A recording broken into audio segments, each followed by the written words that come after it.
नमस्कार बच्चों, आज हम पीरियोडिक टेबल का 06 या 06 लेक्चर शायद स्टार्ट करेंगे।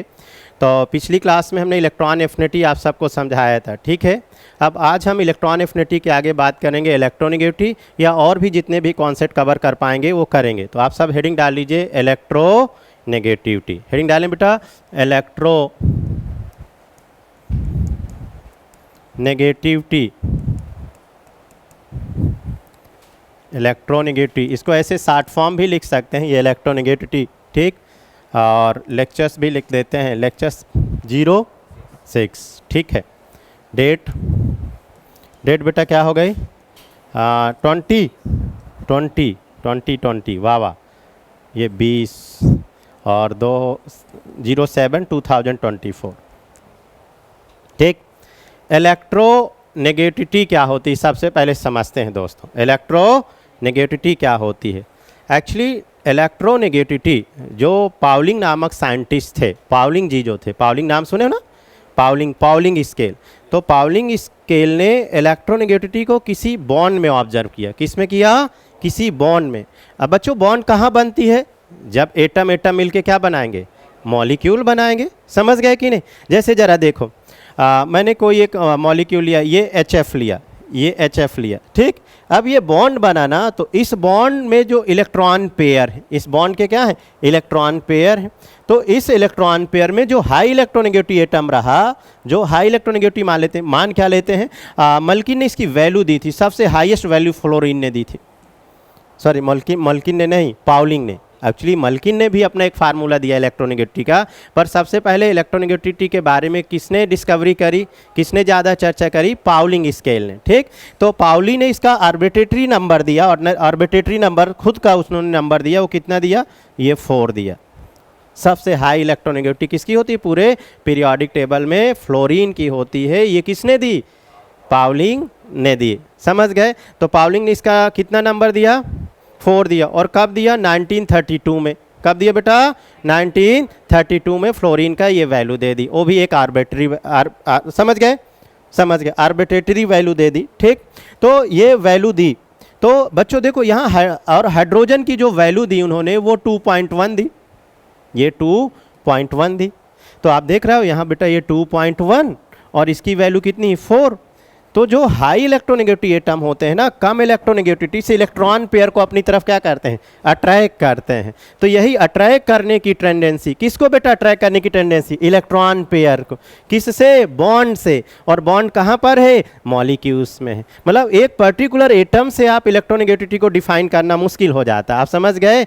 जब वो एटम किसी दूसरे एटम से क्या होगा? बॉन्डेड होगा। पहले कॉन्सेप्ट क्लियर करिए बच्चों, टाइम नहीं कि इलेक्ट्रोनेगेटिविटी ये वो। समझ गए? इलेक्ट्रोनेगेटिविटी कहाँ पर देखेंगे? किसी बॉन्डेड, समझ गए, मॉलिक्यूल्स में। तो किसी बॉन्डेड मॉलिक्यूल्स में जो इलेक्ट्रॉन पेयर के अट्रैक्ट करने की जो टेंडेंसी होती है, उसे हम क्या बोलते हैं? इलेक्ट्रोनेगेटिविटी बोलते हैं। समझ गए? इसीलिए हे पार्थ या हे बालक समझिएगा, ये जो हीलियम है, समझ गए, हीलियम है, और बेटा ये नियान है, और ये आर्गन है। ये इनर्ट गैस हो गए, नोबल गैसें हो गई।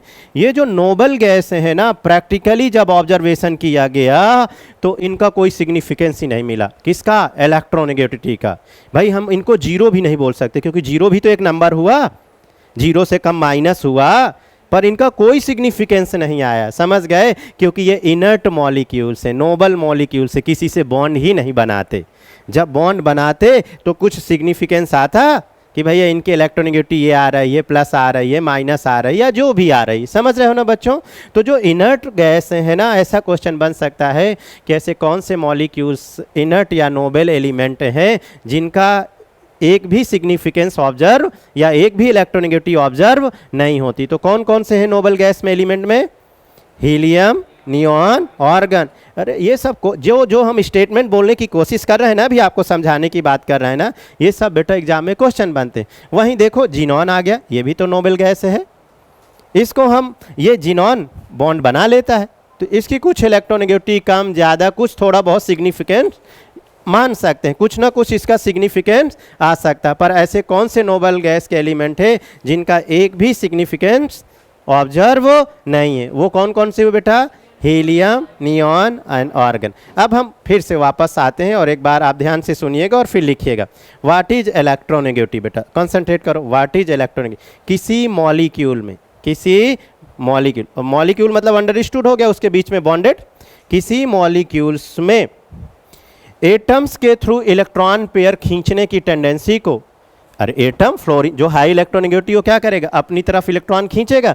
इलेक्ट्रॉन पेयर खींचने की टेंडेंसी को हम क्या बोलते हैं? इलेक्ट्रोनेगेटिव। और बेटा जरा ध्यान दो, अगर यहाँ से इलेक्ट्रॉन आगे की तरफ मूव कर रहे होंगे, वाह वाह, तो इस पर कैसा चार्ज? Partially positive. और जिधर जा रहे होंगे उस पर कैसा चार्ज? निगेटिव। इस कारण इसमें क्या आ गई? पोलरिटी आ गई। क्या आ गई? पोलरिटी आ गई। और इसी पोलरिटी के कारण इनमें इलेक्ट्रोनेगेटिविटी का डिफरेंस मीन भी चेंज होता रहता है। समझ गए कि नहीं?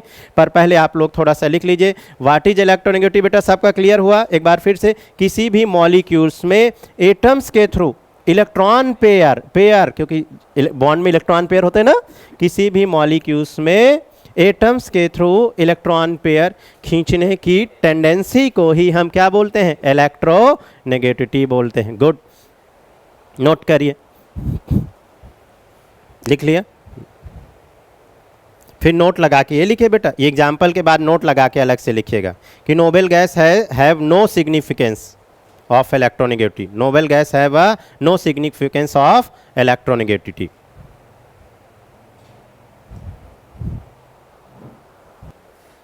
No, because do not form bond या डू नॉट फॉर्म कंपाउंड।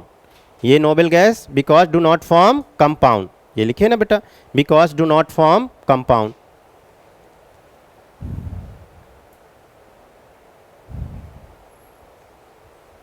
यहां लिख दो भैया, no significance, no significance because do not form, because do not form compound, क्योंकि ये कंपाउंड नहीं बनाते, किसी के साथ कोई बॉन्ड ही नहीं बनता। बॉन्डेड मॉलिक्यूल्स में ही तो आप देख सकते हो ना भाई। नहीं, केवल यही केवल तीनों। ठीक, अब देखो इनकी थोड़ा सा बेटा प्रॉपर्टी समझते हैं, ट्रेंड समझते हैं कि टॉप टू बॉटम क्या होगा और लेफ्ट टू राइट क्या होगा, एक एक करके। तो यहाँ तक नोट करने के बाद नोट ही हो गया होगा। अब देखो जरा, जब हम टॉप टू बॉटम जाते हैं इन ग्रुप, जब टॉप टू बॉटम बच्चों रेडियस क्या होती है? बढ़ती है। अगर रेडियस बढ़ेगी तो इलेक्ट्रोनेगेटिविटी क्या हो जाएगी? कम हो जाएगी। समझ गए? बट अगर हम लेफ्ट टू राइट जाते हैं, जरा यहां देखो, लेफ्ट टू राइट गए, लेफ्ट टू राइट, तो देखिए ना रेडियस घटी। रेडियस क्यों कम हुई? क्योंकि क्या बढ़ा? Z effect. ध्यान दीजिएगा, तो रेडियस कम हो गई तो देन इलेक्ट्रोनेगेटिविटी क्या हो जाएगी? बढ़ जाएगी। Except noble gas, helium, neon, argon, krypton और जीनॉन वगैरह वगैरह। तो ये एक्सेप्ट नोबेल गैस। ठीक, अब अगर हम बच्चों टॉप टू बॉटम की बात करें, जैसे एक एग्जांपल लेते हैं, ये फ्लोरीन, क्लोरीन, ब्रोमीन, आयोडीन। देख रहे हो बच्चों, रेडियस क्या होगी? बढ़ेगी। रेडियस अगर बढ़ेगी तो इलेक्ट्रोनेगेटिविटी क्या हो जाएगी? कम हो जाएगी। समझ गए? तो सबसे ज़्यादा इलेक्ट्रोनेगेटिविटी किसकी हो गई? फ्लोरीन की। इसकी तो वैल्यू मान ही गई। समझ गए? बेटा दो जो वैल्यू 1932 में लेकर के आए, कौन? पाउलिंग स्केल, एक हाइड्रोजन का और दूसरा फ्लोरीन का। समझ गए? एक्चुअली पहले फ्लोरीन ही इन्होंने लिया, तो फ्लोरीन देखा कि यार सभी मॉलिक्यूल्स के साथ बॉन्ड नहीं बनाता है, तो जब सभी के साथ बॉन्ड नहीं बनाएगा तो बाकी के एलिमेंट्स का इलेक्ट्रोनेगेटिविटी का डाटा लाना बहुत मुश्किल हुआ। तो फिर पाउलिंग ने क्या किया? हाइड्रोजन को एक आर्बिट्रेटरी नंबर दिया और हाइड्रोजन को पाया कि यार ये तो सबसे जुड़ जाता है। हाइड्रोजन के बहुत सारे मॉलिक्यूल्स बनते हैं और जैसे बहुत सारे मॉलिक्यूल्स बने तो बहुत सारे मॉलिक्यूल्स के थ्रू एटम्स का क्या निकलने लगा? इलेक्ट्रोनेगेटिविटी निकलने लगा। पर जब फ्लोरीन की इलेक्ट्रोनेगेटिविटी आई कब? 1932 में, तब केवल एक आर्बिट्रेटरी नंबर किसका दिया? फ्लोरीन का। फिर उन्होंने बाद में किसको लेकर आए, हाइड्रोजन का। जब हाइड्रोजन आया तो फिर बहुत सारे मॉलिक्यूल्स बने, और जब बहुत सारे मॉलिक्यूल्स बने तो सबका इलेक्ट्रोनेगेटिविटी नंबर आने लगा। समझ गए कि नहीं? तो चलिए हम वापस आते, तो सबसे ज़्यादा फ्लोरीन, फ्लोरीन के बाद क्लोरीन, फिर ब्रोमीन और फिर आयोडीन, है ना। और पूरे पीरियोडिक टेबल में उन्होंने नंबर ही दे दिया था। समझ गए? तो जब नंबर दे दिया था तो सबसे ज़्यादा इलेक्ट्रोनेगेटिविटी पूरे पीरियोडिक टेबल में, among the whole periodic table, high electronegativity किसकी हो गई, फ्लोरीन की, और वो भी कितनी हो गई, 4। ये अलग से लिख लीजिएगा। समझ गए? तो टॉप टू बॉटम बेटा रेडियस बढ़ेगी तो इलेक्ट्रोनेगेटिविटी क्या होगी, कम होगी। आप किसी भी ग्रुप में जाओगे तो इस स्टेटमेंट किसके लिए है, इन ग्रुप, लिख तो दिया था वैसे, इन ग्रुप।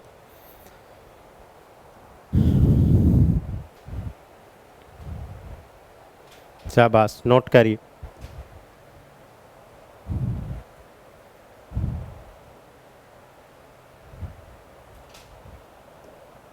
बच्चों एक पाउलिंग ने फार्मूला दिया, पाउलिंग स्केल। फार्मूला क्या दिया देखो, XA minus XB equal to 0.208 under root ये डेल्टा, ये फार्मूला दिया, पाउलिंग ने दिया। समझ गए? XA XB मतलब AB बॉन्ड, AB बॉन्ड। समझ गए कि नहीं? और AB बॉन्ड अगर पोलर होगा तो उसका इलेक्ट्रोनेगेटिविटी का जो मीन्स है वो हमेशा ज़्यादा होगा, किससे, नॉन पोलर से। नॉन पोलर मतलब देखो H और H, ये H2 बन गया। अब अगर यहाँ पर HF लिया तो ये ज़्यादा, इसका इलेक्ट्रोनेगेटिविटी मीन्स ज़्यादा आएगा, डिफरेंस ज़्यादा आएगा इस फार्मूले में। समझ गए कि नहीं? तो पोलर मॉलिक्यूलों का डिफरेंस ज़्यादा आएगा। समझ गए कि नहीं? Then non polar molecule. तो कभी कभी बेटा फार्मूला आ जाता है कि पाउलिंग ने कौन सा फार्मूला दिया था इलेक्ट्रोनेगेटिविटी का, तो एक बार देख लो, XA minus XB equal to 0.208, ये वैल्यू उन्होंने दी, निकाली, फाइंड करी, और अंडर रूट डेल्टा। ठीक, बॉक्स में बंद कर लीजिएगा ये पाउलिंग का फार्मूला, 0.208 अंडर रूट डेल्टा। अब डेल्टा क्या है, डेल्टा अंडर रूट A और B के बॉन्ड एनर्जी, ये A और B की बॉन्ड एनर्जी। समझ गए? A की क्या बॉन्ड एनर्जी और B की क्या बॉन्ड एनर्जी। समझ गए? तो delta is A and B bond energy. ठीक, चलिए आगे बढ़ते हैं। अब देखो बच्चों, टॉप टू बॉटम रेडियस क्या हो रही थी, बढ़ रही थी। अगर बेटा रेडियस बढ़ रही थी तो इलेक्ट्रोनेगेटिविटी क्या हो रही थी, कम हो रही थी। लेफ्ट टू राइट जाने पर रेडियस क्या हो रही थी, कम हो रही थी। ठीक, अच्छा, पाउलिंग ने एक बात और बोली कि जो पीरियोडिक टेबल में एलिमेंट है तो सबसे ज़्यादा देखो किसका वैल्यू रखा, फ्लोरीन का। फ्लोरीन, अच्छा मैं लिखता हूँ यहाँ से, देखिए जैसे हम लेफ़्ट टू राइट पहले चलते हैं, left to right second period में लिथियम 3, 3 के बाद बेटा 4, 4 के बाद 5, 5, 6, 7, 8, ये 9, ये सबसे राइट में आ गया फ्लोरीन, है ना। अब नीचे अगर चलें, हलीना की, रब से, फरियाद, ये समझ गए। तो एक बार फिर से सुनिएगा, जो पूरे पीरियोडिक टेबल में है सबसे हाईएस्ट वैल्यू किसकी है, फ्लोरीन की। समझते जाइए, ध्यान, ये एक एक स्टेटमेंट, छोटे छोटे क्वेश्चन एग्जाम में बनेंगे। और पूरे पीरियोडिक टेबल में सबसे लीस्ट इलेक्ट्रोनेगेटिविटी किसकी है, सीजीएम की। इसीलिए हम सीजीएम को मोर इलेक्ट्रो पॉजिटिव मेटल बोलते हैं। क्या बोलते हैं बेटा, मोर इलेक्ट्रो पॉजिटिव मेटल। जितना पॉजिटिव हो, जितना इलेक्ट्रोनेगेटिविटी कम होगा उतना ज़्यादा क्या होगा, पॉजिटिव होगा। जितनी ज़्यादा इलेक्ट्रोनेगेटिविटी होगी उतना ही मोस्ट निगेटिव होगा। आप समझ गए कि नहीं? तो ये मोर इलेक्ट्रोनेगेटिव एटम और ये मोर इलेक्ट्रो पॉजिटिव एटम। समझ गए? तो ये दोनों एक स्पेशल केस हो गए होल पीरियोडिक टेबल में। तो एक ये क्वेश्चन जब बनेगा तो आप बता दोगे कि मोर इलेक्ट्रोनेगेटिविटी फ्लोरीन और लेस इलेक्ट्रोनेगेटिविटी सीजीएम। और सीजीएम को ही हम क्या बोलते हैं बेटा, मोर इलेक्ट्रो पॉजिटिव मेटल। समझ गए? ये अभी किसके अकॉर्डिंग हम बात कर रहे हैं, बोलो, पाउलिंग स्केल के। समझ गए? पाउलिंग जी ने देखो अब इनका नंबर दिया, अब इन्होंने उल्टा चल इसका चूंकि फाइंड कर लिया, अब इसका जब फाइंड कर लिया तो इन सब की फाइंड करना उनको इजी हो गया। तो हाइड्रोजन का उन्होंने, एक हाइड्रोजन अलग से लिख देता हूँ। हाइड्रोजन का जो पाउलिंग ने वैल्यू दी थी वो कितनी दी थी, 2.1। कितनी दी थी, 2.1। तो ये आर्बिट्रेटरी नंबर है जो इलेक्ट्रोनेगेटिविटी का, ये आप सब दिमाग में रखिएगा, समझ गए। अब देखो कुछ वैल्यू मैं आपको याद दिलाता हूँ लॉजिकली, कॉन्सेप्चुअली, ठीक है, जैसा भी सोचिए। इसकी इलेक्ट्रोनेगेटिविटी 1, ध्यान दो बेटा, इसकी इलेक्ट्रोनेगेटिविटी 1। अब हम जब लेफ़्ट टू राइट मूव करते हैं, एक्चुअली इस हेडिंग की हमको बहुत ज़रूरत पड़ने वाली है। पूरे ऑर्गेनिक में जैसे हम रेडॉक्स पढ़ेंगे तो ऑक्सीडेशन और रिडक्शन बहुत आसानी से बेटा हम फाइंड कर पाएंगे जब हमको इलेक्ट्रोनेगेटिविटी पता होगी। पूरा इलेक्ट्रोनेगेटिविटी से रेडॉक्स चैप्टर इजी हो जाता है, समझ गए। इसलिए मैं ये वैल्यू भी लिखने की कोशिश कर रहा हूँ ताकि आपको पता चले कि यार इसकी वैल्यू कम और किसकी वैल्यू ज़्यादा। तो कम वाली की वैल्यू पॉजिटिव और ज़्यादा वाली की निगेटिव। तो आप वहाँ से बता दोगे किसका ऑक्सीडेशन नंबर निगेटिव, किसका ऑक्सीडेशन नंबर पॉजिटिव। इसलिए इलेक्ट्रोनेगेटिविटी का बड़ा रोल है बेटा। तो कैसे याद करते हैं, चलिए कोशिश करते हैं, आपको याद भी कराते हैं। अगर ये 1 है तो यहाँ लॉजिकली मैं आपको एक कॉन्सेप्ट बताता हूँ या ट्रिक बताता हूँ, इनमें आप 0.55 जोड़ते जाइए। तो अगर 1 में 0.5 जोड़े तो 1.5, 1.5 में आधा जोड़ो 2, 2 में आधा जोड़ो 2.5, यू नो 2.5, 2.5 में आधा जोड़ो 3 और 3 में आधा जोड़ो 3.5 और 3.5 में आधा जोड़ो 4, समझ गए। एक ओ सॉरी लिथियम बेरिलियम, ठीक, 3 4 5, थैंक यू। तो समझ गए। अच्छा 0.5, 1.5, अच्छा 1.5 फिर हम बोले, एक में 0.5 जोड़िए 1.5, 1.5 में 0.5 जोड़िए 2, 2 में 0.5 जोड़िए 2.5। मज़ा नहीं आ रहा, पर नेचुरल हमारी आदत वैसे ही है। 2.5 में 5 जोड़िए बेटा 3, 3 में 0.5 जोड़िए 3.5 और 3.5 में 5 जोड़िए 4 बोल सकते हैं, इजाज़त है, समझ गए। तो लेफ्ट टू राइट बेटा ये लॉजिक याद रखोगे ना। क्या हमने ऐड कर दिया, बोलो 0.5। अब देखो जरा नीचे वाले में आ जाते हैं। जब हम टॉप टू बॉटम गए तो जो सोडियम का इलेक्ट्रोनेगेटिविटी था वो 0.9 था। कितना था, 0.9। और ये सब यहाँ से निकलने लगे इलेक्ट्रोनेगेटिविटी, आप देख रहे हो इस फार्मूले से, ठीक है। उन्होंने हाइड्रोजन का इलेक्ट्रोनेगेटिविटी इतना लिया कि फ्लोरीन की कितनी आ जाए, 4 आ जाए। मतलब ए बच्चों आप समझो ना, जैसे HF लिया होगा, HF, तो हाइड्रोजन की इतनी वैल्यू एक्सपेरिमेंटल लेके आए होंगे जहां पर हम 2 पॉइंट रखने से इसकी वैल्यू कितनी आ जाए, 4 आ जाए। तो कितनी वैल्यू आई होगी, 2.1 आई होगी, समझ गए कि नहीं, जो हम आर्बिट्रेटरी वैल्यू बोल रहे थे आपको। हाँ चलिए ये 0.9। अब देखो 11, 11 के बाद बेटा 12, 12 के बाद 13, 13 के बाद 14, 15, 16 और ये 17, क्लोरीन तक गए। अब देखो इसका लॉजिक क्या है बेटा, 0.9 में 0.3 जोड़ दीजिए। क्या जोड़ने वाले हैं, 0.3। तो अगर हम 0.9 में 0.3 जोड़ दें तो 9 3 12, 1.2, फिर 0.3 जोड़ दो, बोलो 1.5, फिर 0.3 जोड़ दीजिए 1.8। सबकी इलेक्ट्रोनेगेटिविटी आपको पता चल रही है। फिर 0.3 जोड़ दीजिए तो 2.1। अब बस फास्फोरस के बाद थोड़ा ध्यान रखना, 0.4 जोड़ना है। तो अगर इसमें 0.4 जोड़ दिए तो ये प्लस 0.4, तो बेटा 2.5 और यहाँ पर 0.5 जोड़ दोगे। बस ये आखिरी वाले ध्यान रखोगे, यहाँ 0.5 जोड़ना और यहाँ 0.4 जोड़ना, तो 0.5 जोड़ दीजिए तो ये 3 हो गया, समझ गए। तो इस तरीके से हमें जो मोस्टली एलिमेंट की जो ज़रूरत पड़ने वाली हमें आगे चैप्टरों में, ये बार बार आप बेटा इनको फेस करोगे। अब तो आपको ये लो डाटा हमने याद करवा दिया तो आप आसानी से क्वेश्चन फाइंड कर लोगे इलेक्ट्रोनेगेटिविटी बेस वाले, बिल्कुल आसानी से कर सकते हो। थोड़ा और टॉप टू बॉटम देख लो दोस्तों, ये 0.9 तो इसका 0.8, इसका भी 0.8 और सीजियम का 0.7, सीजियम का 0.7, समझ गए। और फिर इसके बाद इसका भी कांस्टेंट हो गया 0.7। पर बाद में जब सीजियम का स्टडी हुई, समझ गए, तो फ्रेंसियम के इलेक्ट्रोनेगेटिविटी ज़्यादा आ गई। फ्रेंसियम की इलेक्ट्रोनेगेटिविटी क्या आ गई, ज़्यादा, जबकि अभी हम दोनों को क्या माने, कांस्टेंट माने। ऑर्डिनरी स्टेटमेंट बोल दिए कि कम हुई, पर कभी आपसे पूछा जाए कि सीजियम और फ्रेंसियम में किसकी इलेक्ट्रोनेगेटिविटी ज़्यादा है, ये देखो बेटा छोटे छोटे पॉइंट हैं, तो फ्रेंसियम की इलेक्ट्रोनेगेटिविटी ज़्यादा है, समझे कि नहीं। और फ्रेंसियम के इलेक्ट्रोनेगेटिविटी क्यों ज़्यादा हो गई हम आपको बताना चाहेंगे। एक्चुअली हाइड्रोजन का जब मॉडिफाइड इलेक्ट्रोनेगेटिविटी नंबर आया वो 2.2 आया। ये हाइड्रोजन का इलेक्ट्रोनेगेटिविटी क्या आया, 2.5। अभी हम ये पढ़ते नहीं हैं, पढ़ते कौन से हैं, 2.1 पढ़ते हैं। तो जब मॉडिफाइड नंबर आया तो फिर फ्रेंसियम के इलेक्ट्रोनेगेटिविटी जो डिफरेंस में जो आ रहा होगा, बढ़ गया होगा वैल्यू, वो सीजियम से क्या हो गया होगा, ज़्यादा हो गया होगा, समझ गए। और जैसे ही सीजियम से किसकी ज़्यादा हो गई, फ्रेंसियम की, समझ गए। तो अगर कभी पूछा जाए कि सीजियम और फ्रेंसियम में किसके इलेक्ट्रोनेगेटिविटी ज़्यादा है तो फ्रेंसियम की, ठीक।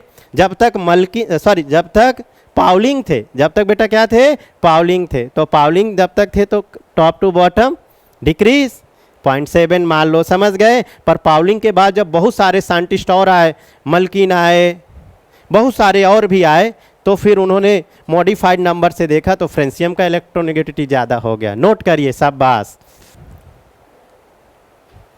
तो बच्चों इन एलिमेंट के इलेक्ट्रोनेगेटिविटी आपको याद रहेगी बेटा, याद रहेगी, शाबाश, ठीक। ये नोट कर लिए। एक फार्मूला और लिख लीजिए। मुल्किन ने क्या दिया, ये देखो बेटा, ये मुल्किन ने फार्मूला दिया, Mulliken x equal to ionization potential. इनका देखो इलेक्ट्रोनेगेटिविटी बोले हम ऐसे निकालेंगे, ionization potential plus electron affinity. ये बात कौन बोलने लगे, बोलिए, मुल्किन ने।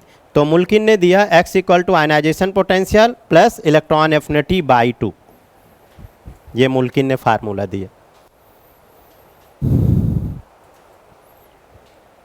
तो मुल्किन ऐसे निकाल सकते हो, x m मतलब मुल्किन बेटा, ये 2.8 इंटू पी, पी मतलब पाउलिंग, एक ये फार्मूला याद कर लीजिए, ठीक है।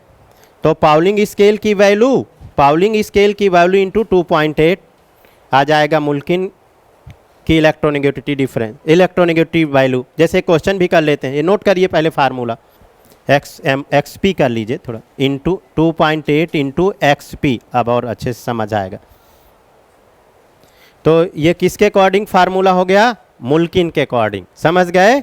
ये मुल्किन ने दिया और इससे पहले पाउलिंग ने दिया। तो मुल्किन ने ये भी बोल दिया कि 2.8 इंटू पाउलिंग स्केल की वैल्यू, आप 2.8 वो 2.8 वैल्यू इनकी वैल्यू लाए होंगे इलेक्ट्रॉन वोल्ट पर एटम में, समझ गए। आयनाइजेशन की जो वैल्यू, फिर इलेक्ट्रॉन एफिनिटी की वैल्यू, जो भी न्यूमेरिकली वैल्यू आई होगी वो कितनी आई होगी, 2.8 आई होगी। और बोला उसमें जो भी आपकी भाई पाउलिंग स्केल की वैल्यू, क्योंकि पाउलिंग की तो आ गई ना।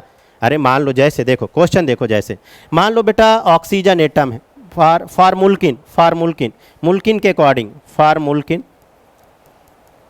फॉर मुल्किन ऑक्सीजन का आपको निकालना है इलेक्ट्रोनेगेटिविटी। क्या निकालना है, इलेक्ट्रोनेगेटिविटी। ऑक्सीजन एटम के इलेक्ट्रोनेगेटिविटी, ऐसे क्वेश्चन बनेंगे, इलेक्ट्रोनेगेटिविटी। तो जरा ऑक्सीजन एटम्स की इलेक्ट्रोनेगेटिविटी पाउलिंग के अकॉर्डिंग क्या है, 3.5 है, 3.5 है बेटा पाउलिंग के, ये देख लो 3.5 है। तो मुल्किन के अकॉर्डिंग क्या आ जाएगी, देखो ऐसे आ जाएगी। तो 2.8 इंटू कितना है, 3.5, जरा मल्टीप्लाई करके देखो कितना आई, वो आ गई मुल्किन के अकॉर्डिंग इलेक्ट्रोनेगेटिविटी, समझ गए। तो ऐसे क्वेश्चन कर लोगे, फार्मूला बेस्ड आएंगे, अगर नोट करिए और एक क्वेश्चन कर दीजिए और मल्टीप्लाई करके जरा देखिए कितनी आई। तो ये आ गई 9.8 के आसपास, देखिए आ रहा है क्या 9.8, गुड। हाँ, ये हो गई मुल्किन के हिसाब से 9.8। ये बेटा ये वाली वैल्यू इसलिए लाई क्योंकि इनका क्या होता है, इनकी क्या होती है, बोलो यूनिट होती है, जबकि इलेक्ट्रोनेगेटिविटी यूनिट लेस होता है। तो यूनिट लेस बनाने के लिए ये वैल्यू लेकर के आए, समझ गए कि नहीं। अगर यहाँ पे वैल्यू रखते तो फिर ये क्या आने लगती, यूनिट आने लगती, समझ गए। तो यूनिट को ख़त्म करने के लिए ये वैल्यू लेकर के आए, समझे। तो अब आप यहाँ बोल सकते हो 9.8, और अगर यहाँ वैल्यू निकालते तो फिर कोई यूनिट लिखनी पड़ती, समझ गए कि नहीं। तो इस तरीके से मुल्किन ने बहुत अपना खोज एक्सपेरिमेंट किया। मुल्किन के बाद वो कोई एक एलन करके आए, साइंटिस्ट ही है, एलन वो भी साइंटिस्ट ही थे, अभी इंस्टीट्यूट मत समझने लगिएगा। तो उन्होंने अपना एक इलेक्ट्रोनेगेटिविटी का अलग कॉन्सेप्ट निकाला। उन्होंने तो सबसे ज़्यादा इलेक्ट्रोनेगेटिविटी पता है किसकी बता दी, नियॉन की बता दी। किसकी बता दी, नियॉन की बता दी। पर अभी हम वो वाली इलेक्ट्रोनेगेटिव वो वैल्यू नहीं पढ़ते, अभी तो मॉडिफाइड तो पढ़ते नहीं है, तो वो वाली क्या पढ़ेंगे, फिर नई केमिस्ट्री हो जाएगी, समझ गए कि नहीं। फ्लोरीन की कम बता दी, जबकि अपन अभी पुराने पीरियोडिक टेबल के हिसाब से ही अभी अपन इंडिया में पढ़ते हैं। हो सकता है कहीं फॉरेन यूनिवर्सिटी में और कोई केमिस्ट्री में कुछ, या हो सकता है उनके अकॉर्डिंग भी कुछ पढ़ाया जाता हो या पढ़ते होंगे, पर अभी फ़िलहाल इंडिया में अपन मॉडिफाइड भी नहीं पढ़ते। एलन का के अकॉर्डिंग तो बहुत ज़्यादा डिफरेंस हो जाएगा, समझ गए कि नहीं। तो अभी जो बताया जा रहा है उसी को सीखिए आप, समझ गए कि नहीं। ज़्यादा आप इधर उधर समझ छेड़छाड़ी मत करिएगा। बोलो सर वही नहीं पढ़ पा रहे हैं, छेड़छाड़ी तो बहुत बड़ी बात हो गई, क्यों बच्चों। तो चलिए आगे बढ़ें बेटा, चलिए ये नोट करिए पहले, शाबाश शाबाश। तो इस टाइप से क्वेश्चन निकालोगे। अब जैसे एक आध क्वेश्चन और कर सकते हो, कोई सा भी बोलो नाइट्रोजन का इलेक्ट्रोनेगेटिविटी इतना है, किसके अकॉर्डिंग, ये किसने दिया था, पाउलिंग इसके, ये बेटा किसने दिया, पाउलिंग स्केल, ये पाउलिंग स्केल के अकॉर्डिंग। पाउलिंग स्केल की वैल्यू ये है तो मुल्किन की वैल्यू क्या होगी, किसी के भी। मान लो एक और निकालो, फॉर मुल्किन और क्लोरीन हैव इलेक्ट्रोनेगेटिविटी आप जानते हो कितनी है, 3.5। तो मुल्किन की इलेक्ट्रोनेगेटिविटी क्या होगी, रख दीजिए वैल्यू, मुल्किन के आ जाएगी, समझ गए। पाउलिंग की ये दी हुई है, पाउलिंग की यहाँ दी हुई है, 2.8 से मल्टीप्लाई कर दीजिए, किसकी वैल्यू आ गई, मुल्किन की इलेक्ट्रोनेगेटिविटी आ गई, समझ गए। तो ऐसे आप निकाल सकते हो। जरा और देखिए कुछ अच्छे क्वेश्चन और देखिए, अच्छे क्वेश्चन देखो बच्चों।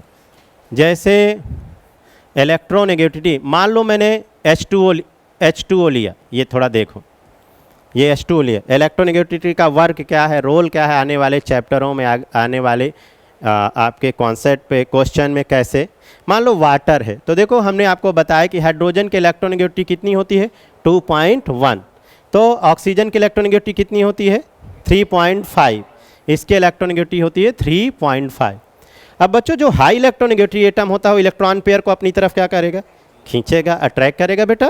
यही खींचने की ही टेंडेंसी को हम क्या नाम दिए, इलेक्ट्रोनेगेटिविटी। तो जब खींचता तो मॉलिक्यूल्स में क्या आ जाती है, पोलरिटी आ जाती है, समझ गए, XA XB। तो एनर्जी का बॉन्ड में पोलरिटी का डिफरेंस आ जाता है, इलेक्ट्रोनेगेटिविटी का डिफरेंस आ जाता है, समझ गए।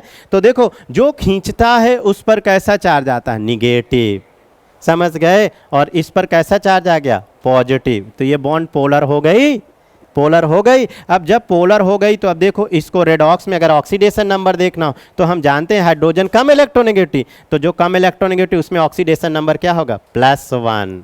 तो ये मोर इलेक्ट्रोनेगेटिव, इसमें ऑक्सीडेशन नंबर क्या होगा, -1। चूंकि सिंगल बॉन्ड है बेटा, यहाँ +1 तो इसमें क्या हो गया, -1। तो ऑक्सीजन की ओवरऑल ऑक्सीडेशन नंबर कितनी हो गई, -2 हो गई, समझ गए। जैसे देखो NH3 आ गए, इलेक्ट्रोनेगेटिविटी सीखने का अप्लाई कैसे करोगे, क्वेश्चन में कैसे अप्लाई करोगे, हम अब सीख चुके हैं हाइड्रोजन बेटा कम इलेक्ट्रोनेगेटिविटी और नाइट्रोजन ज़्यादा इलेक्ट्रोनेगेटिविटी। तो इमेजिनरी चार्ज कम वाले को क्या बोला गया, पॉजिटिव, और जो ज़्यादा है उसको क्या बोला गया, निगेटिव। ये +1 तो ये -1, ये बेटा +1 ये -1। तो यहाँ नाइट्रोजन का ऑक्सीडेशन नंबर क्या हुआ, -3।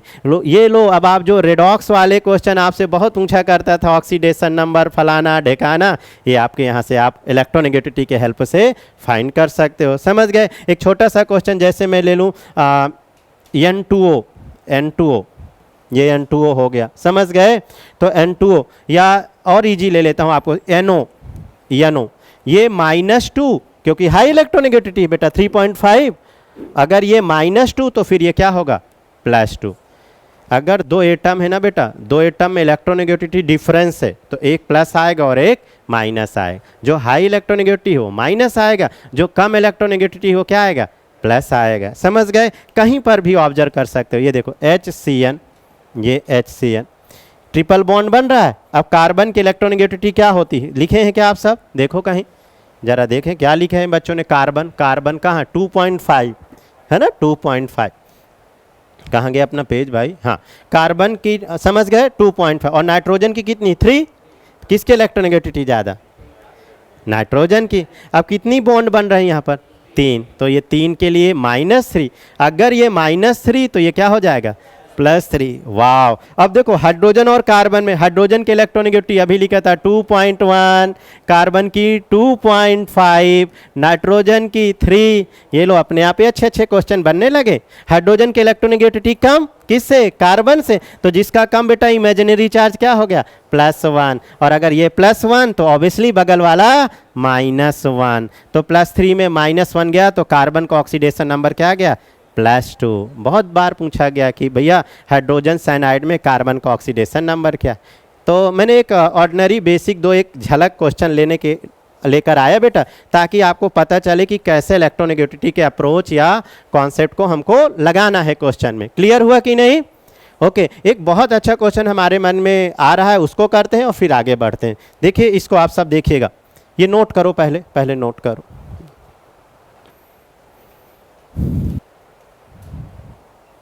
नोट हो गया? अच्छा ठीक है, इसको ऐसे कर लेते हैं, ऐसे कर लेते हैं।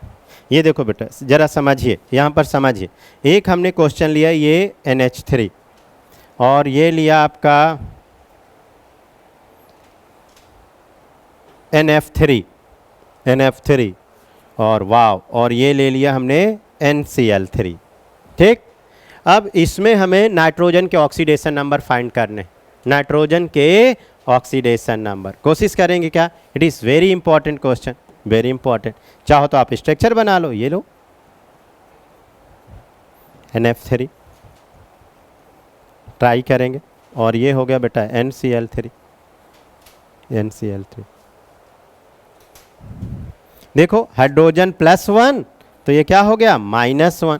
हाइड्रोजन +1 चूंकि सिंगल बॉन्ड है बेटा तो ये -1, ये +1 तो ये -1। तो यहाँ पर नाइट्रोजन कितना आ गया? -3 ऑक्सीडेशन नंबर, ये -3 आ गया। इसमें जरा देखो फ्लोरीन है वह हाई इलेक्ट्रोनेगेटिव एटम, तो ये -1 तो ये क्या हो गया? +1, -1 +1, ये -1, ये +1। यहाँ देखो नाइट्रोजन बेटा क्या आ गया? +3 आ गया, जबकि यहाँ नाइट्रोजन क्या आ गया? -3, यहाँ -3 आ गया, यहाँ पर क्या आ गया? +3। इंटरेस्टिंग बात तो तब आएगी जब आप नाइट्रोजन और क्लोरीन में कंपेयर करोगे। देखो बच्चों, नाइट्रोजन और क्लोरीन की जो वैल्यू एक्सपेरिमेंटली या ऑर्बिट्रेटरी नंबर जो पाउलिंग ने दिया, ये क्लोरीन की 3 और नाइट्रोजन की 3। समझ गए? तो नाइट्रोजन और क्लोरीन की वैल्यू जो है ना नियरली सेम है। नाइट्रोजन और क्लोरीन की जो इलेक्ट्रोनेगेटिविटी वैल्यू है वो क्या है? सेम है, नियरली सेम लिख दिया मैंने। समझ गए? पर नाइट्रोजन और क्लोरीन में जब बात आएगी तो हम क्लोरीन का इलेक्ट्रोनेगेटिविटी ज़्यादा मानेंगे। ध्यान दीजिएगा, नाइट्रोजन के साथ जब क्लोरीन होगा देन क्लोरीन फिर -1 लेंगे। ये एक स्पेशल केस है, आप ध्यान दीजिएगा, बहुत अच्छा केस है। ठीक, ये -1 तो फिर ये +1, ये -1 तो ये +1 और ये -1 तो ये +1। समझ गए? तो नाइट्रोजन के साथ क्लोरीन -1, तो यहाँ पर भी नाइट्रोजन क्या हो गया? +3 हो गया ना। बढ़िया पॉइंट है। इसके बाद हेडिंग डालिए बेटा मेटालिक कैरेक्टर। मेटालिक कैरेक्टर,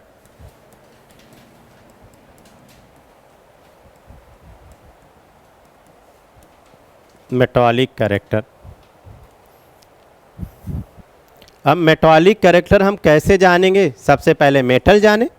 जब मेटल के बारे में जानेंगे बच्चों तभी तो मेटालिक कैरेक्टर जान पाएंगे। तो सबसे पहले ये समझने की कोशिश करते हैं कि मेटल क्या होते हैं। सबसे पहले ये समझने की कोशिश करते हैं कि मेटल क्या होते हैं। तो ज़रा देखो, मान लेते हैं कोई एक एलिमेंट है, ये एलिमेंट है। इस एलिमेंट से जितना ईजिली इलेक्ट्रॉन निकल जाए, जितना ईजिली इलेक्ट्रॉन निकल जाए वो उतना ही अच्छा क्या कहलाएगा? मेटल कहलाएगा। मान लो अब इलेक्ट्रॉन निकालने के लिए आप इसे एनर्जी देनी पड़ेगी ना बेटा। मान लो इसके आउटर सेल में 1 इलेक्ट्रॉन है तो 1 इलेक्ट्रॉन ये निकल गया, तो 1 निकला तो 1+ आ गया। अब ये इलेक्ट्रॉन जितना आसानी से निकल जाए, अच्छा इलेक्ट्रॉन निकालने के लिए एनर्जी क्या कर रहे हो? दे रहे हो। अगर दे रहे हो तो प्रोसेस क्या हो गया? माइनस क्यू, और -Q मतलब प्रोसेस क्या हो गया? इंडोथर्मिक। और अगर इसको हम ΔH के फॉर्म में लिखेंगे तो क्या लिखने वाले हैं? पॉजिटिव। समझ गए ना? इंडोथर्मिक के लिए ΔH पॉजिटिव, समझते जाइएगा। अब जरा देखो, बात तो समझिएगा, एक बार फिर से हम बोलते हैं। जिस भी एलिमेंट से, बेटा सुन रहे हैं कि नहीं आप साहब, बहुत अच्छा स्टेटमेंट है, आगे हेल्प करेगा क्वेश्चनों में। जिस भी एलिमेंट से जितना इजीली इलेक्ट्रॉन निकल जाए वो उतना अच्छा क्या हो गया, मेटल हो गया। अब जरा देखो इससे, जैसे हमने लिथियम लिया, लिथियम के नीचे क्या आया, सोडियम, सोडियम के नीचे बेटा पोटेशियम, पोटेशियम के नीचे रुबिडियम और ये सेजियम। अब ये फ्रेंसियम मत छेड़ो यार, रेडियो एक्टिव है ना, नहीं छेड़ोगे खुद छड़ जाओगे रेडियो एक्टिव के होने के कारण। तो लिथियम का बेटा ध्यान दो जरा, लिथियम का साइज क्या है, स्मॉल है, समझ गए। न्यूक्लियस इलेक्ट्रॉन को बहुत क्लोजली पकड़ के रखेगा, जैसे ही टॉप टू बॉटम आए साइज बढ़ा, न्यूक्लियस से इलेक्ट्रॉन दूर हो गया और साइज बढ़ा। भावनाओं को समझिए, न्यूक्लियस से इलेक्ट्रॉन और दूर हो गया और साइज बढ़ा, आप समझ गए। तो जैसे जैसे रेडियस बढ़ेगी बेटा, रेडियस बढ़ेगी, न्यूक्लियस से इलेक्ट्रॉन क्या हो जाएगा, दूर हो जाएगा, और इलेक्ट्रॉन दूर हो जाएगा तो उतने ही आसानी से निकल जाएगा। इलेक्ट्रॉन जितना आसानी से निकल जाएगा उतना अच्छा क्या हो जाएगा, मेटल। अर्थात बेटा रेडियस बढ़ने के साथ साथ क्या बढ़ने वाला है, मेटालिक कैरेक्टर बढ़ेगा। क्लियर हुआ ना, मेटालिक कैरेक्टर इंक्रीजेस, इंक्रीजेस, समझ गए। तो जैसे जैसे रेडियस बढ़ेगी उतना ही आसानी से इलेक्ट्रॉन निकलेगा, और जितना आसानी से इलेक्ट्रॉन निकलेगा उतना अच्छा क्या हो जाएगा, मेटल हो जाए। मीन्स आपको यहाँ क्लियर हो रहा है कि लिथियम से अच्छा मेटल कौन सा हो गया, सोडियम, सोडियम से अच्छा पोटेशियम, पोटेशियम से और अच्छा निकल जाए, है ना, पोटेशियम, फिर रुबिडियम, और फिर क्या हो गया, सीजियम। और सीजियम को वैसे ही हमने बोला मोर electro positive metal in among the all periodic table. समझ गए, नोट करिए। तो बच्चों सबसे पहले मेटल क्या होते हैं, एक लाइन ये लिख लीजिएगा, जिस भी एलिमेंट से जितना इजीली इलेक्ट्रॉन निकल जाए वो उतना ही अच्छा क्या कहलाएगा, मेटल। पहले एक लाइन चिपकाइए, ये कॉपी में लिखिए एक लाइन, जिस भी एलिमेंट से जितना इजीली इलेक्ट्रॉन निकल जाए वो उतना ही अच्छा क्या होगा, मेटल होगा। अब इजीली का मतलब आप समझ गए बेटा, जिसका साइज बड़ा होगा उससे आसानी से इलेक्ट्रॉन निकल जाएगा, ठीक। तो एक लाइन लिखें, if radius increase in group then metallic character increase. लिखो, if radius increase in group, if radius increase then metallic character increase. एक लाइन में लिखो। तो किसका ऑर्डर हो गया बेटा, metallic character, metallic character. Clear, ये पहली बात। या देखो इसको इस तरीके से भी देख सकते हो, जरा ध्यान देना, ये लिया हमने मान लो सोडियम और ये लिया मैग्नीशियम। सोडियम का कॉन्फ़िगरेशन आउटर क्या हुआ, 3s1, इसका कॉन्फ़िगरेशन क्या हुआ, 3s2।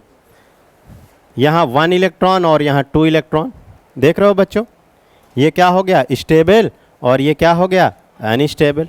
बताओ आसानी से इलेक्ट्रॉन किससे निकलेगा, सोडियम से, चूंकि अनस्टेबल है। जितना आसानी से इलेक्ट्रॉन निकल जाएगा तो यहाँ पर क्या आ जाएगा, प्लस आ जाएगा, समझ गया। तो जिससे जितना आसानी से इलेक्ट्रॉन निकलेगा उतना अच्छा क्या हो गया, मेटल हो गया। यहाँ थोड़ा निकलना मुश्किल होगा तो समझ गए, ये थोड़ा कम अच्छा मेटल हो गया। इसलिए हे Parth, alkali metal is the more metallic metal, more metallic character than alkaline earth metal, क्योंकि अर्थ मेटल का कॉन्फ़िगरेशन क्या है बेटा, स्टेबल है। तो कभी आपको कंपेयर करने में आ जाए कि अभी आपने लिखा ही हलीना ना कि रब से फरियाद, फरियाद को रेडियो एक्टिव कर दीजिएगा। अब इससे बेटा कंपेयर करें, ये फर्स्ट डे के मेटल एल्कली मेटल, और फर्स्ट डे के बाद ये सेकेंड डे के मेटल पढ़ते हैं ना, बेटा, मांगे, कार, स्कूटर, बाप, रोए, रोए को भी सर्कल कर दीजिए चूंकि ये रेडियो एक्टिव है। बाकी आप देख लो एल्कली और एल्कलाइन अर्थ मेटल में अगर कंपेयर करें तो alkali metal is a more metallic character than alkaline earth metal, समझ गए। और बाकी तो आप जानते हो, अभी हमने आपको सिखाया कि रेडियस बढ़ेगा तो चाहे किसी भी ग्रुप में जाइए तो मेटालिक कैरेक्टर क्या होगा, बढ़ेगा, मेटालिक कैरेक्टर बढ़ेगा। वो तो पूरे ग्रुप में ऐसा होगा, top to bottom metallic character बढ़ने वाला है, क्योंकि क्या बढ़ रही है, रेडियस बढ़ रही है, ठीक। हाँ, बढ़ रहा है, मतलब ये लिख दिया, मेटालिक कैरेक्टर इंक्रीज, इंक्रीज लिख दीजिए, increases due to, oh sorry sign मैंने नीचे कर दिया है, साइन, ठीक। हाँ, इधर भी देख लीजिएगा, अच्छा इधर, इधर भी रेडियस बढ़ेगी बेटा तो मेटालिक कैरेक्टर क्या होगा, बढ़ेगा। भूल चूक मार्क कहीं पर ऐसा है, ध्यान दीजिएगा बेटा। हाँ, नोट करिए फटाफट। पर एक लाइन ये भी नोट लगा के लिख लीजिएगा। एक लाइन ये क्या लिखने वाले हो? एक लाइन, एल्कली मेटल, वाह वाह, alkali metal is more metallic character, more metallic character than बोलो एल्कलाइन अर्थ मेटल, शाबाश, एल्कलाइन अर्थ मेटल, ये फुल स्टॉप, ये नोट लगा के भी पॉइंट लिख दीजिएगा। और रीजन ऊपर है, रीजन ऊपर है, क्योंकि यहाँ एक इलेक्ट्रॉन है, आसानी से निकल गया। अर्थ मेटल में सभी में पेड़ आएंगे, निकलना क्या होगा? मुश्किल होगा। बहुत बढ़िया, नोट करते जाइए साथ साथ, जल्दी जल्दी। ये पहली बात, ये पहली बात। दूसरी बात बेटा जरा ध्यान दो, ग्रेटर द मेटॉलिक कैरेक्टर, वाह वाह, बहुत अच्छा पॉइंट है। Greater the metallic character, greater will be metal oxide basic nature, क्या बात है। जितना अच्छा, मैं शुद्ध भाषा में सीधी बात बोल रहा हूँ, जितना अच्छा मेटल बेटा उतना अच्छा मेटल के ऑक्साइड का क्या हो गया? Basic nature. ये क्वेश्चन बनने लगा एग्जाम में, आप जब देखेंगे बहुत सारे पीरियोडिक के क्वेश्चन आप पाओगे, प्रीवियस ईयर PYQ जब सॉल्व करोगे, बोले find the correct order of basic nature, find the correct order of the acidic nature, तो यहाँ से बेटा फाइंड हो जाएंगे। तो एक बार हम फिर से बोल देते हैं दोस्त, जितना अच्छा मेटल, बोलो बेटा, जितना अच्छा मेटल उतना ही अच्छा उस मेटल के ऑक्साइड का बेसिक नेचर। पहले शब्द आपके दिमाग में बैठ जाए, बाकी तो आप लिखोगे, आप कॉपी में छापोगे, मैं बोर्ड में लिखूंगा। साल भर बच्चे यही तो करते रहते हैं, सुनते हैं लिखते हैं, सुनते हैं लिखते हैं, पर उस सुनने लिखने में आप कुछ बातें क्या दिमाग में बैठा पाते हो? जितने भी कॉन्सेप्ट आप दिमाग में बैठा पाते हो वही एग्जाम में आप क्वेश्चन बना पाते हो। तो इसलिए हम सबसे पहले एक मोटी बात, सीधी बात आपके दिमाग में लाने की कोशिश करते हैं। क्या लाने की कोशिश की है? कि भैया जितना अच्छा मेटल है, बोलो, उतना ही अच्छा उस मेटल के ऑक्साइड का बेसिक नेचर। Very nice. अब लिखते हैं बेटा, तो greater the metallic character, greater the metallic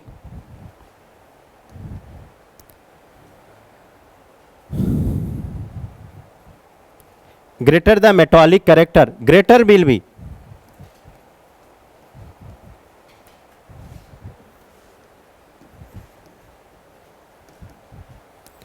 greater the metallic character, greater will be, बताइए क्या होने वाला है? greater will be basic nature of metal oxide, greater will be basic nature of metal oxide, metal oxide and metal hydroxide, वाह, hydroxide को भी लपेट लो, वाह वाह। मेटल ऑक्साइड जैसे बोलते हैं ना, कहीं लड़ाई झगड़ा हो गया, ये भी था हमारे साथ, वो भी था जब शिकायत होती, समझ गए ना, खुद को बचने के लिए। तो थोड़ा लपेट लो यहाँ पर, metal oxide and also metal hydroxide, metal oxide and metal hydroxide. बेटा हाइड्रोक्साइड के भी क्वेश्चन आ जाए ताकि बन जाए ये मेटल हाइड्रोक्साइड। नोट करिए, अब क्वेश्चन करते हैं तो और अच्छा से क्लियर हो सकता है। करते हैं क्वेश्चन के बहाने, ये स्टेटमेंट नोट करिए। भैया सीधी बात, दिमाग में काहे लोड ले रहे हो? क्या हम बोले? जितना अच्छा मेटल उस मेटल का उतना ही अच्छा बेसिक नेचर, उस मेटल का उतना अच्छा हाइड्रोक्साइड का भी बेसिक नेचर। क्लियर? अब जैसे क्वेश्चन में आओ, थोड़ा क्वेश्चन करिए, नोट कर लिए। क्वेश्चन में आते बेटा जरा देखो, जैसे सपोज करो हम क्वेश्चन बनाते, सपोज क्या करो, ये लो, जैसे ये Li2O है, ये Na2O है, और ये K2O है, Rb2O है, और मतलब इस टाइप से क्वेश्चन आ गया। बोलेगा अरेंज द या करेक्ट द मेटालिक, नहीं, ऑक्साइड का बेसिक नेचर। हाँ, find the basic nature of oxide, basic nature of metal oxide, या arrange the basic nature of metal oxide. तो बेटा सबसे पहले हम इनमें क्या देखने वाले हैं? कौन कितना अच्छा मेटल। तो देखो टॉप टू बॉटम मेटालिक बढ़ेगा, इधर देख लो, हलीना की रब से फरिया, तो नीचे सबसे क्या है? रुबीडियम, अच्छा मेटल, अच्छा बेसिक। तो सबसे अच्छा बेसिक कौन सा हो गया? Rb2O। फिर कौन सा हो गया बेटा? K2O। फिर कौन सा हो गया? Na2O, अरे वाह, फिर कौन सा हो गया Li2O, ये बेसिक नेचर। और इसी को कभी एसिडिक बोल दे, कभी कभी क्वेश्चन बहुत शरारती होता है, पूछना उसको बेसिक चाहिए, क्योंकि मेटल के ऑक्साइड क्या होते हैं, बेसिक, मेटल के ऑक्साइड, पर वो बेसिक ना बोल करके बोलता है इनका एसिडिक बताओ, केवल बच्चों को कंफ्यूज करने के लिए। तो भैया बेसिक का ऑर्डर लगा लो और उसका उल्टा कर दो तो क्या आ जाएगा, एसिडिक ऑर्डर आ जाएगा। तो ये हो गया बेसिक नेचर। और अगर इसी का आपका क्या पूछता है, एसिडिक, इसका उल्टा कर दीजिए। तो एसिडिक सबसे ज़्यादा कौन हो गया, L2O, Li2O। बेटा इस तरीके दो तरह से क्वेश्चन बनता है, इसलिए दोनों में लिख रहा हूँ, Li2O फिर Na2O और फिर K2O, K2O और फिर ये हो गया Rb2O, ये हो गया एसिडिक ऑर्डर, एसिडिक ऑर्डर, ये हो गया। एक क्वेश्चन और कर लीजिए अर्थ मेटल का, बेटा मांगे, कार, स्कूटर, ये find the correct order of the basic nature. लगा सकते हैं बच्चों, टॉप टू बॉटम मेटालिक बढ़ेगा, बेरिलियम से अच्छा मेटल मैग्नीशियम, मैग्नीशियम से अच्छा बेटा कैल्शियम, कैल्शियम से अच्छा स्ट्रैंशियम, जितना अच्छा मेटल उतने ही अच्छा उस मेटल के ऑक्साइड का बेसिक नेचर। ये लो बोर्ड बोल रहा है, ये CaO MgO, ये हो गया बेटा basic nature of, basic nature of metal oxide, nature of metal oxide.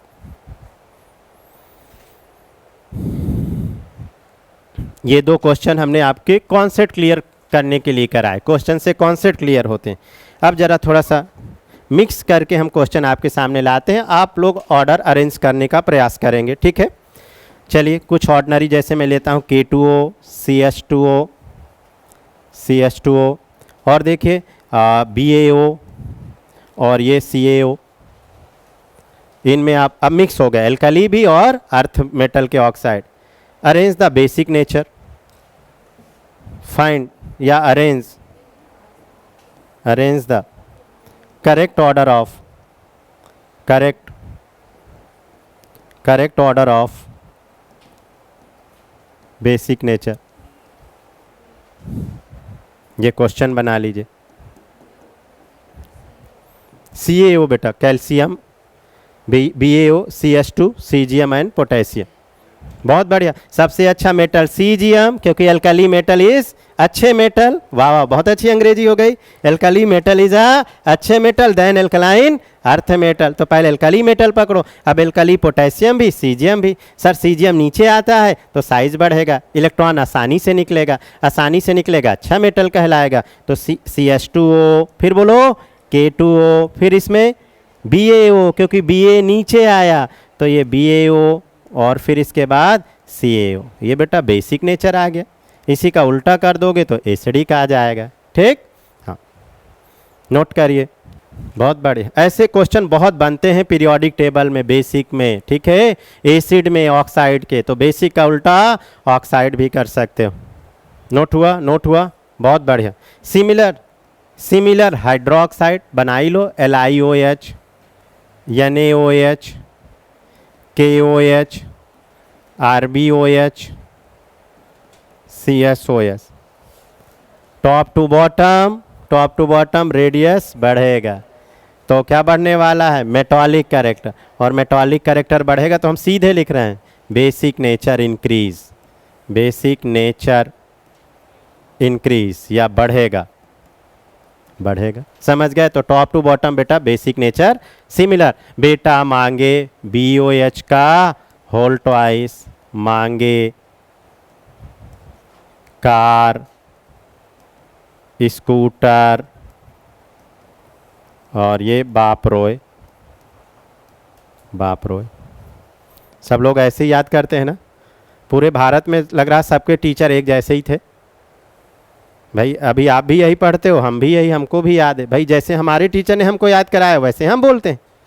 आप सब भी तो ऐसे ही बोलते हो, है ना भाई। आप अभी हमसे पढ़ रहे हो, पर 11वीं 12वीं अपने और सरों से पढ़ के भी आओगे ना, तो बच्चे भी यही बोलते हैं, बेटा मांगे कार स्कूटर। तो इससे क्या लगता है, ये सब लोग सबके सकता है सबके पूर्वज एक ही थे, मतलब टीचर के पूर्वज, ऐसा लग रहा है इन दोनों से, है कि नहीं।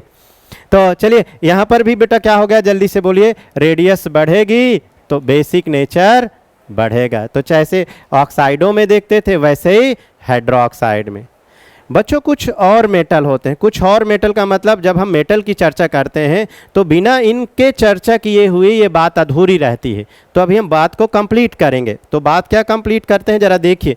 ये तो अच्छे मेटल हो गए। कुछ ऐसे मेटल होते हैं जो मेटल की भी तरीके बिहेव करते हैं और नहीं भी करते हैं, समझ गए ना।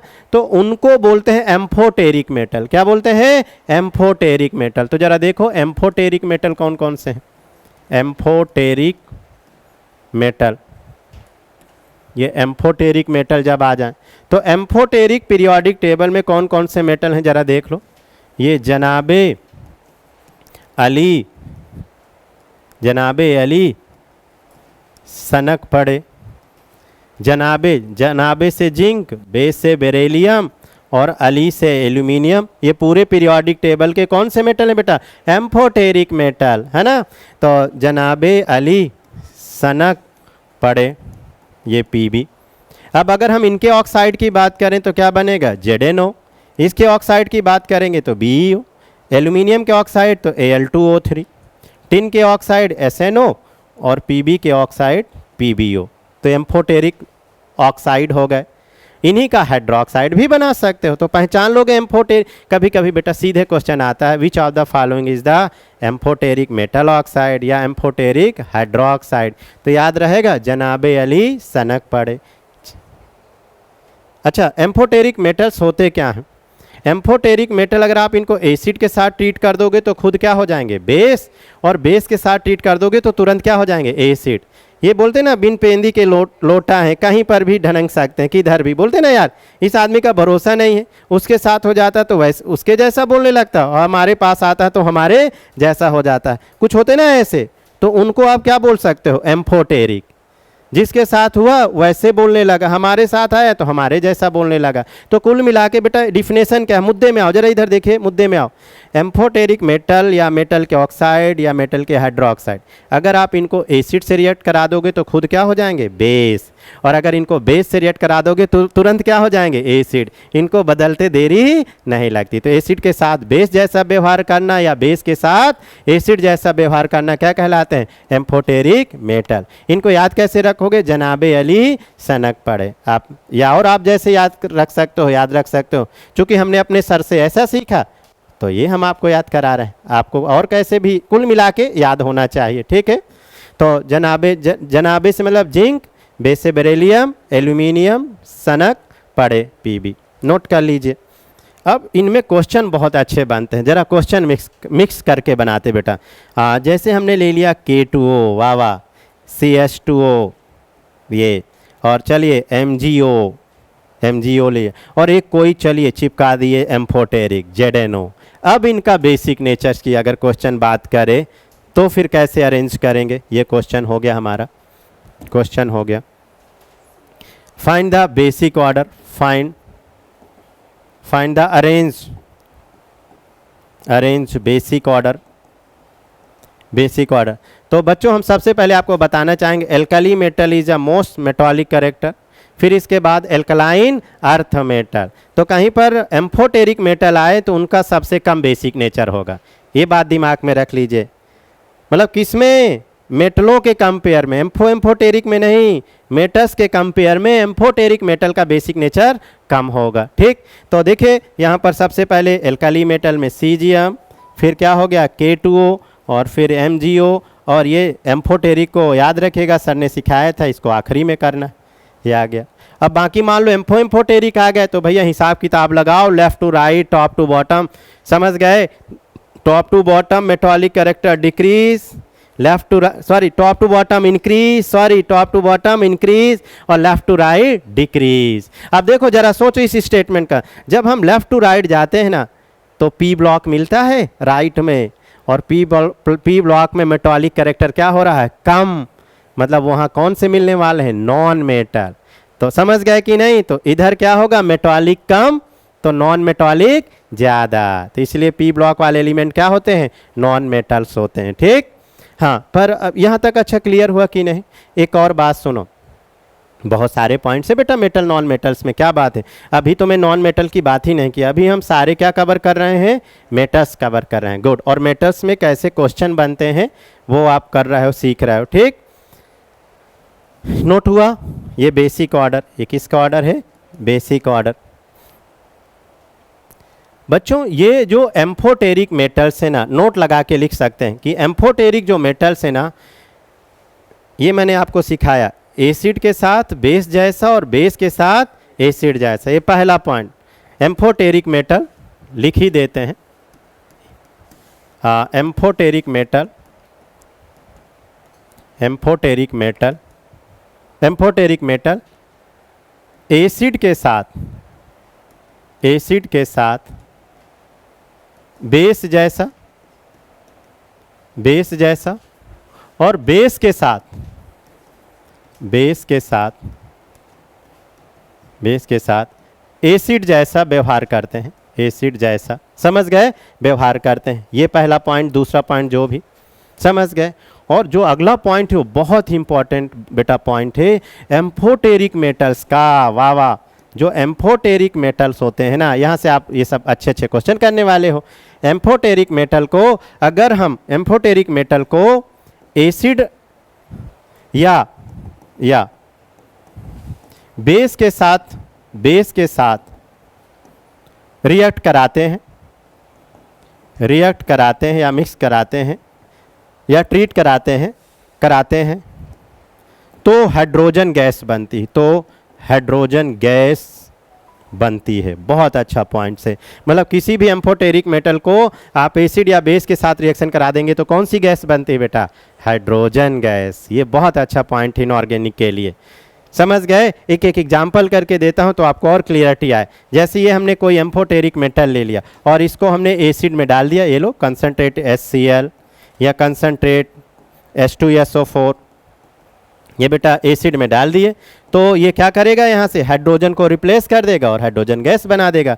तो ये बन गया ZnCl2। और कौन सी गैस बनने वाली है एसिड के साथ, एम्फोटेरिक मेटल के साथ, हाइड्रोजन गैस, हाइड्रोजन गैस। यहाँ पर सिमिलर बेटा देखो, यहाँ क्या बन गया, ZnSO4 और प्लस ये हाइड्रोजन गैस। सारे मेटल्स के कॉन्सेप्ट हम क्लियर करने की कोशिश कर रहे हैं। डिपेंड कर पा रहा है कि आप इनको कितना दिमाग में रख पा रहे हो। सारा खेल दिमाग में रखने का है बेटा। बाकी तो पूरे भारत के बच्चे पढ़ते हैं, नोट करते हैं, सब सारे बच्चे पढ़ते हैं, पर कितने बच्चे इनको प्रैक्टिस करके अपने दिमाग में रख पाते हैं, वो जाके एग्जाम में क्वेश्चन बनाते हैं। तो कोशिश करा करिए कि ये सारे कॉन्सेप्ट दिमाग में आए। तो दिमाग में कैसे आएंगे, एक बार जाके घर पे रिवाइज करेंगे। नहीं रिवाइज करोगे तो अभी पढ़े और कल फिर भूल गए, वही फिर गाना आपको गाना पड़ेगा, अभी मिले और फिर भूल गए। ऐसे कुछ था ना, ऐसे था भाई साहब।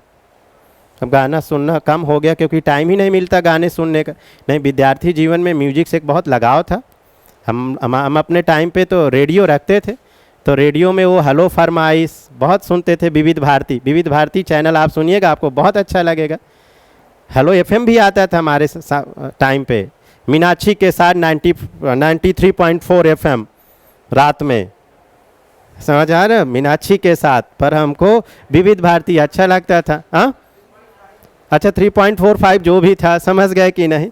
तो आप सब तो मीनाक्षी के साथ सुनते होंगे, पर विविध भारती में आप सुनिए कमल शर्मा जी के साथ आते थे एंकर, एक कमल शर्मा जी ऐसे। खैर वापस आते हैं दोस्तों, तो म्यूजिक तो बहुत अच्छी बात है। तो अगर हम इनको, तो अभी मिले और फिर भूल गए, ऐसा कुछ गाना था। तो ऐसा भूल मत जाइएगा बेटा, अभी सीखे और फिर भूल गए। तो क्वेश्चन रिवाइज करना, प्रैक्टिस करना। अब हमने एसिड के साथ ट्रीट करा, थोड़ा बेस के साथ जरा देख लो, क्योंकि बेस के साथ भी कौन सी गैस बनाने वाला है, बोलिए ना, हाइड्रोजन गैस। बेटा एम्फोटेरिक मेटल को एसिड में डाल दो या बेस में डाल दो, कौन सी गैस बनाएगा, हाइड्रोजन गैस। ये ध्यान दीजिए। तो एक एग्जाम्पल जरा सा बेस के साथ भी देख लो। बहुत बढ़िया, बहुत बढ़िया। ये तो एसिड के साथ था, एसिड के साथ। अब जरा बेस के साथ देखो, बेस के साथ, बेस के साथ ये लिया जिंक, कोई सा भी एम्फोटेरिक मेटल, ये भी हमने लिखा था, और इसको हमने डाल दिया एसिड में तो डाल ही चुके हैं, अब बेस में डाल देते हैं। तो चलिए जरा देखो बेस में, ये NaOH, ये NaOH डाल देते हैं इसको, तो ये बना देते हैं Na2, Na2ZnO2, 2 दूनी 4 और 4 में से 2 गया +2, हाँ Na2ZnO2 और ये बन गया बेटा हाइड्रोजन गैस बन गई। समझ गए कि नहीं? तो मेटल, एम्फोटेरिक मेटल एसिड और बेस के साथ कौन सी गैस बनाते हैं? Hydrogen gas. नोट करिए, बहुत बढ़िया। हो टाइम भी बड़ी जल्दी हो जाता है, पता ही नहीं चलता दोस्तों। तो चलिए थोड़ा सा नॉन मेटल, 2 मिनट है टाइम, हाँ 2-3 मिनट कंप्लीट कर लेते हैं, लेक्चर्स कंप्लीट कर लेते हैं। तो बच्चों जो मेटल के ऑक्साइड थे वो सब के सब क्या थे? बेसिक थे। कुछ एम्फोटेरिक अपना नेचर बदल रहे थे, एसिड में डाल रहे थे तो बेस हो जा रहा था, और बेस में डाल रहे थे तो एसिड हो जा रहा था। अब कुछ, चलिए हेडिंग ही डालिए ना, बात कर रहे हैं उससे पहले लिखें नॉन मेटल। मेटल्स के बाद हेडिंग बेटा डालो नॉन मेटल। अब नॉन मेटल है क्या? सबसे पहले नॉन मेटल क्या है? जिस भी एलिमेंट से जितना मुश्किल से इलेक्ट्रॉन निकले, दोस्तों सुन रहे हो, जिस भी एलिमेंट से जितना मुश्किल से इलेक्ट्रॉन निकले वो उतना अच्छा क्या हो गया? Non metal. अब जिसका साइज स्मॉल होगा उतना डिफिकल्ट से इलेक्ट्रॉन निकलने वाला है, तो जितना डिफिकल्ट से निकलने वाला उतना अच्छा क्या हो गया? Non metal. इसलिए बंधुओं लेफ्ट टू राइट जाने पे नॉन मेटालिक कैरेक्टर बढ़ता है due to size small. Size small मतलब हम लेफ्ट टू राइट की बात करें, यहाँ से ज़्यादा क्लियर हो रहा है क्योंकि राइट में ही सारे नॉन मेटल हैं पी ब्लॉक में, तो हम इस तरीके से आपको सिखाएंगे तो ज़्यादा क्लियरिटी आएगी। Left to right, left to right, left to right, अच्छा चलो left to right, radius decrease, radius decrease, then non metallic character increase, then non metallic character increases. समझ रहे हो बच्चों? अब ये पहली बात नॉन मेटल का, पहली बात। दूसरी बात, नॉन मेटल के ऑक्साइड एसिडिक, जब मेटल के ऑक्साइड बेसिक थे तो नॉन मेटल के ऑक्साइड क्या हो जाएंगे? एसिडिक। अब जितना अच्छा नॉन मेटल उतना अच्छा उसका एसिडिक ऑक्साइड हो गया। समझ गए? तो नॉन मेटल के ऑक्साइड ऐसे लिखो, ज़्यादा अच्छा रहेगा। नॉन मेटल के ऑक्साइड, नॉन मेटल के ऑक्साइड बेटा क्या होंगे बोलो? एसिडिक। अरे मेटल के बेसिक तो नॉन मेटल के क्या हो जाएंगे? एसिडिक हो जाएंगे। जैसे एग्जाम्पल लिखो, एग्जाम्पल ये देखो CO2 या SO3, ये सब नॉन मेटल है। पी ब्लॉक के मोस्टली एलिमेंट क्या है? Non metal. ये N2O3, N2O5 या Cl2O3, क्लोरीन, ये सब क्या है? Non metal. तो ये सब के सब क्या हो गए? एसिडिक हो गए। अब इनका ऑर्डर अगर आपको कभी लिखना हो तो दोस्तों अगर पीरियड में है तो लेफ्ट टू राइट जाने पर एसिडिक बढ़ेगा, अगर मिक्स आ गए तो ब्रह्मास लगाएगा। ब्रह्मास क्या है? Oxidation number directly proportional acidic. Oxidation number directly proportional acidic. जिसका ऑक्सीडेशन नंबर ज़्यादा होगा उस नॉन मेटल का ऑक्साइड उतना ही ज़्यादा क्या हो जाएगा? एसिडिक हो जाएगा। समझ रहे हो बच्चों? गुड, लिखते जाइए। Although some non metal are neutral, ये भी पॉइंट लिखेगा। आल्दो सारे पॉइंट लिखो बेटा, थोड़ा मेटल के बारे में जाने तो नॉन मेटल के बारे में समझ लेते हैं। Some non metal are neutral, some non metal are neutral. वो सम नॉन मेटल कौन कौन से हैं जरा देखो? CO, NO और N2O। N2O is also known as a laughing gas. ये बेटा न्यूट्रल ऑक्साइड, ये कौन से हैं? Neutral oxide. क्यों ये न्यूट्रल ऑक्साइड? इनको एसिड में डाल दो या बेस में डाल दो कोई फर्क ही नहीं पड़ता। ये लो, ये हम इनको किसी में डाल दें, एसिड में डाल दें, बेस में डाल दें, कोई इफेक्ट नहीं डालता। समझ गए कि नहीं? या पानी में डाल दें, या पानी में डाल दें, सबसे अच्छा एग्जाम्पल है पानी में डाल दो। तो अगर हम पानी में डालते हैं तो अगर वो एसिड बना देता है तो उसको एसिडिक बोल देते हैं, बेसिक बना देता है तो बेसिक बोल देते हैं। समझ गए कि नहीं? अब जैसे CO2 को ये लो पानी में डाल दोगे बेटा, ये CO2 को किस में डाल दिए? पानी में, तो क्या बना देगा? H2CO3, कार्बोनिक एसिड बन गया। समझ गए कि नहीं? यही ये मेटल के ऑक्साइड को पानी में डाल दिए, ये देखो पानी में डाल दिए, आप समझ गए? पानी में डाल दिए तो NaOH बना दिया, ये NaOH बना दिया, बेस बना दिया तो बेसिक बोल दिए, एसिड बना दिया तो एसिड बोल दिए। यहाँ पानी में डाले तो कुछ फर्क ही नहीं पड़ रहा है। जब कुछ नहीं फर्क पड़ रहा है तो बेटा ये क्या हो गए? न्यूट्रल हो गए। समझ गए? तो कौन कौन से ऑक्साइड न्यूट्रल हो गए? CO, NO, N2O। ठीक, मिलते हैं बच्चों अगली क्लास में। Thank you so much.